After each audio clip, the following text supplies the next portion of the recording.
بسم اللہ الرحمن الرحیم۔ آج رمضان المبارک کا دوسرا روز ہے۔ آج کے دن آپ کو ایک نبی اکرم صلی اللہ علیہ وآلہ وسلم کی حدیث مبارکہ سنانا چاہتا ہوں، اور اس کے بعد روزے کے بارے میں بولے جانے والے ایک انتہائی غلط جملے کی طرف آپ کی توجہ مبذول کروانا چاہتا ہوں، اور آپ نے فیصلہ کرنا ہے کہ وہ جملہ انتہائی غلط ہے اور اسے روزے کے بارے میں نہیں بولنا چاہیے۔ سب سے پہلے آپ صلی اللہ علیہ وآلہ وسلم کی حدیث سماعت فرمائیں۔ ہمارے آقا و مولا حضرت سیدنا محمد مصطفیٰ صلی اللہ علیہ وآلہ وسلم نے ارشاد فرمایا، الصیام جنہ، روزہ جو ہے یہ ڈھال ہے۔ حضور نے فرمایا روزہ ڈھال ہے۔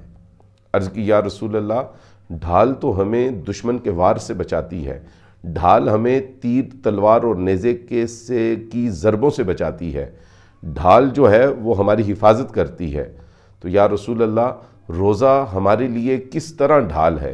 تو حضور نے ارشاد فرمایا، الصیام جنۃ من المعاصی والنار، روزہ ایک ایسی ڈھال ہے، وہ دنیا میں انسان کو گناہوں سے بچاتا ہے اور آخرت میں انسان کو دوزخ کی آگ سے بچاتا ہے۔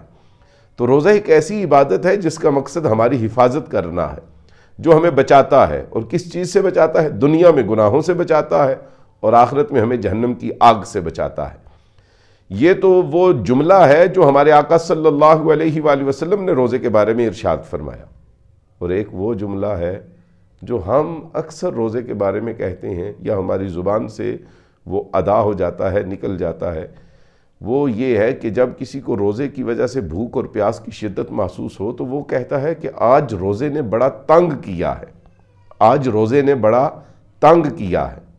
تو عرض کروں گا، عبادت جو ہے وہ تنگ نہیں کرتی، عبادت سکون دیتی ہے، عبادت بے چین نہیں کرتی، عبادت آرام دیتی ہے، عبادت جو ہے وہ بندے کو تکلیف نہیں دیتی، عبادت جو ہے وہ راحت دیتی ہے، عبادت جو ہے وہ اذیت نہیں دیتی، عبادت جو ہے وہ انسان کو فرحت بخشتی ہے، عبادت سکون دیتی ہے۔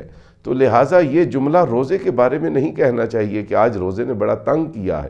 جب روزے کی وجہ سے بھوک اور پیاس کی شدت زیادہ ہو اور محسوس ہو رہا ہو تو پھر یہ سمجھنا چاہیے آج روزے کا اصل مقصد حاصل ہو رہا ہے، کیونکہ روزے کا مقصد ہی قوت شہوانیہ اور طاقت نفسانیہ، انسان کے اندر جو طاقت اور قوت اسے گناہوں کی طرف اور برائیوں کی طرف دھکیلتی ہے، لے کے جاتی ہے، مائل کرتی ہے، کھینچتی ہے، اس قوت کو کمزور کرنا ہے۔ اور وہ قوت کمزور کس طرح ہوتی ہے؟ وہ بھوک اور پیاس سے ہوتی ہے۔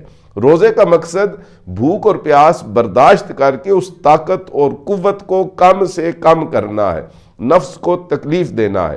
تو لہٰذا اگر روزے کی وجہ سے بھوک اور پیاس زیادہ محسوس ہو تو اللہ کا شکر ادا کیجئے کہ آج روزے کا اصل مقصد حاصل ہو رہا ہے، آج روزہ صحیح فائدہ دے رہا ہے۔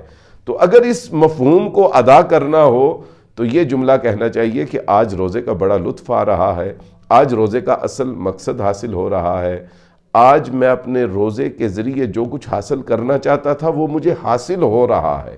تو جب ہم یہ جملہ کہیں گے تو ہمارے جو روزے ہیں وہ ہمیں دنیا اور آخرت میں فائدہ عطا کریں۔